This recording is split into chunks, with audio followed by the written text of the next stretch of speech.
الرحمن الرحیم۔ دروس الاشیاء کی آج کی کلاس میں ہم سبق نمبر 43 پڑھیں گے۔ النسر، نسر کہتے ہیں گدھ۔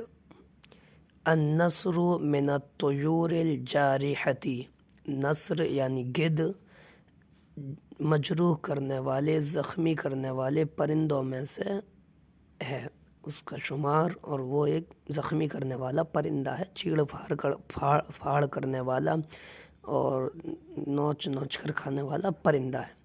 یرى الشیء الصغیر من مسافۃ بعیدۃ جدا، یرا وہ دیکھتا ہے، یعنی فاعل النسر، چیز چھوٹی چیز کو، الشیء الصغیر موصوف صفت ہے، چھوٹی چیز کو وہ دیکھتا ہے بہت زیادہ دوری سے، من معنی سے، مسافت دوری، بعیدۃ مسافت بعیدہ دوری کے معنی میں دونوں، اور جدہ بہت زیادہ دوری سے وہ چھوٹی چیز کو دیکھتا ہے، دیکھ لیتا ہے۔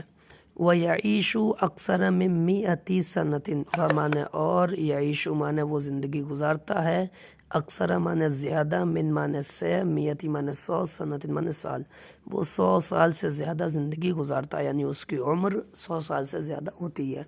وَمِنْهُ بَحْرِيٌّ، اور ان میں سے یعنی گدھ میں سے ایک اس کی قسم، ایک اس کی نسل سمندری ہے، یعنی سمندر میں رہنے والی، یأکل الاسماک، جو مچھلیوں کو کھاتا ہے، وجبلی، ومنہ جبلی، اور ان گدھوں میں ایک قسم گدھ کی پہاڑی ہے، پہاڑوں پر رہتی ہے، یصیح مثل الاسد، وہ چیختا ہے شیر کی طرح، یعنی جیسے ایک شیر دہاڑتا ہے، شیر کی آواز ہوتی ہے، اسی طرح سے پہاڑی گدھ کی آواز ہوتی ہے۔